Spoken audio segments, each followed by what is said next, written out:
Friends of two women killed in a double shooting are calling for action to protect women of color from gun violence. My heart is broken for my little sister, my only sister. I am lost without her. We were all each other had. For me, I really don't wear clothes. Ricky, tell me, you know I never have clothes on. I don't want any of that shit. Me and fucking problems. Me and some. No, she be naked. This nigga be naked. That's okay. You can Mom, what the fuck? Oh my god. I'm about to flash her titty, nigga. Okay, she outside. I don't give a fuck. I do whatever I want. Oh my god. It's April 11th, 2020, and Sacramento homicide detectives are staring at their phones in disbelief. The same man who just spent 14 hours consoling grieving friends about a double murder is lying in a hospital bed with a self-inflicted gunshot wound. The evidence tells a story that defies logic. Let me walk you through what investigators discovered in the first 24 hours of this case. At exactly 10:37 p.m. on April 10th, acoustic sensors detected multiple gunshots in the 1100 block of Howe Avenue. This wasn't a single shot fired in panic. Someone emptied their weapon, making absolutely sure their victims wouldn't survive. Cell phone tower data placed 3 individuals at the scene during those crucial minutes: 32-year-old Sh0t Williams, 35-year-old Sh0t Robinson, and 32-year-old Ricky Hunter. But Hunter's phone showed immediate movement patterns after the shooting. He was fleeing. Between 11 p.m. that night and noon the next day, Hunter made 17 documented phone calls to mutual friends of the victims. Each conversation followed an identical script. He expressed shock, disbelief, and sought comfort for his devastating loss. But investigators noticed something crucial. Not once did Hunter call 911. Not once did he offer to help with funeral arrangements. He only called people who could provide him with an emotional alibi. The next afternoon, mall security cameras captured Hunter conducting routine business at an ATT store.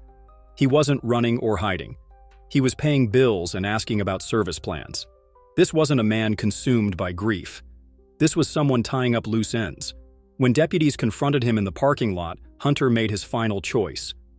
Rather than face the evidence mounting against him, he pulled out a shotgun and fired once into his own chest. 3 people were dead within 14 hours. 2 women who thought they could trust a friend, and 1 man who valued his reputation more than human life. But what was he so desperate to hide that multiple murders seemed like the logical solution? The answer lies in understanding exactly who these women were and what they meant to the people who loved them. Before we examine the secret that cost 2 lives, we need to understand who Sh0t Williams and Sh0t Robinson really were. We're not going to try to talk about what the victims did or what they could have did or what they shouldn't have did. We are not going to blame the victims.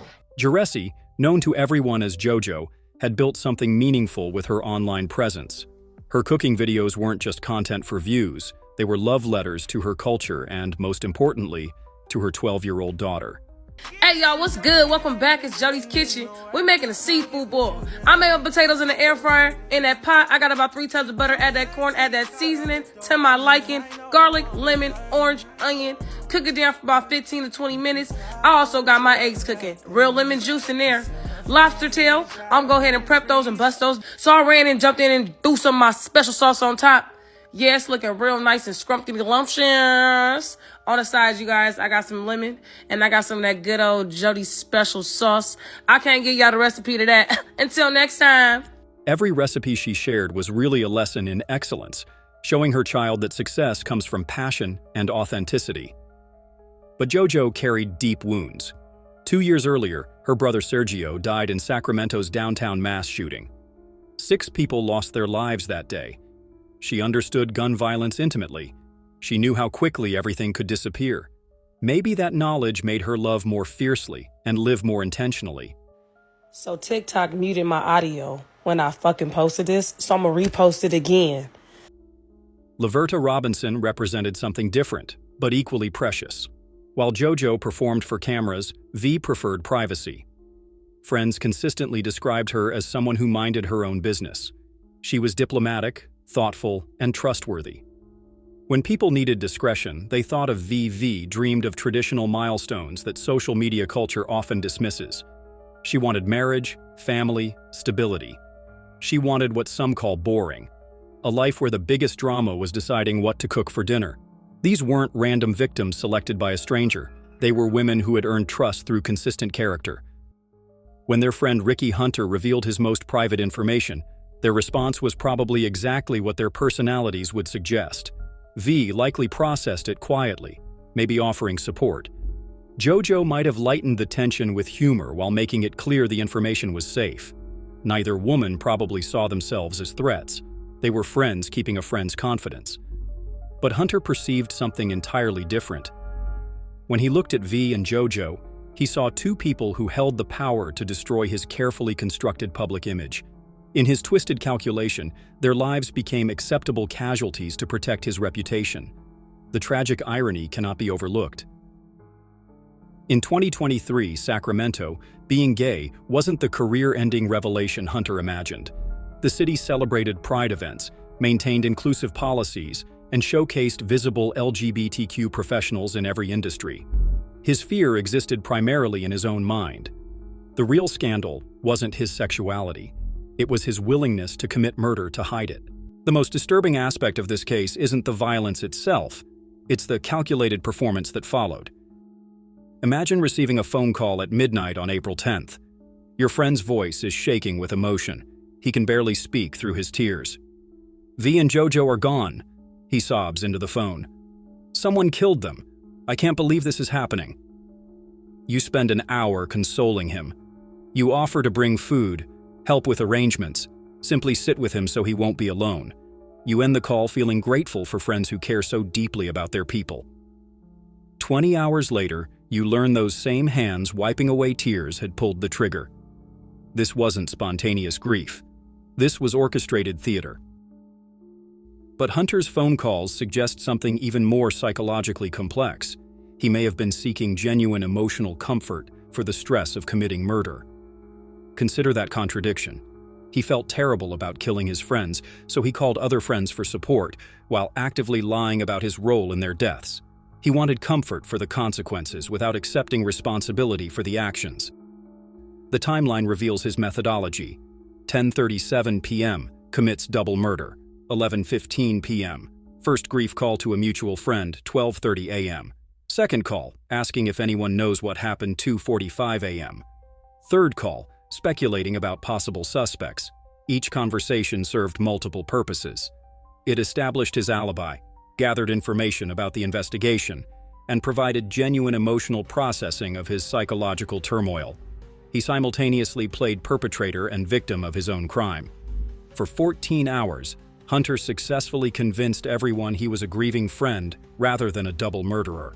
His performance was so convincing that friends later expressed guilt for not being more supportive during his supposed time of need. The security footage from the ATT store captures this psychological compartmentalization perfectly. Hunter appears calm and focused while handling routine business. No frantic energy or obvious guilt. He had stored the violence in some mental space that didn't interfere with daily functions. When deputies approached his vehicle, Hunter faced a choice that revealed his true priorities. He could surrender, face trial, potentially receive life in prison, but remain alive. Or he could ensure his secret died with him. He chose death over disclosure, valuing his public image more than his own life, and certainly more than his victims' lives. The bullets that killed JoJo Williams and Laverta Robinson created casualties far beyond the immediate victims. Violence spreads through communities in expanding circles of damage that continue long after the initial crime. JoJo's daughter turned 12 just days after losing her mother. 12 years old means 6th grade, when you need your mom to explain why your body feels different, why friendships become complicated, why the world suddenly seems less safe. Instead of birthday celebrations, this child learned that people you trust can disappear forever. JoJo's sister Johanna didn't just lose her only sibling. She became responsible for holding together the pieces of a shattered family while processing her own devastation. "We were all each other had," she said, and that past tense carries the weight of complete loneliness. Law enforcement, medical personnel, and court systems had to process not just a double homicide, but a case where the perpetrator eliminated himself before trial. Questions of justice become complicated when the person responsible is beyond accountability. Families seeking closure found themselves with answers but no resolution. They knew who and why, but couldn't confront the person responsible or see him face consequences.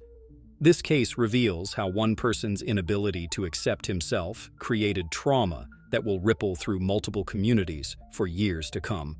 The children who lose parents, the friends who lose trust, the families who lose security.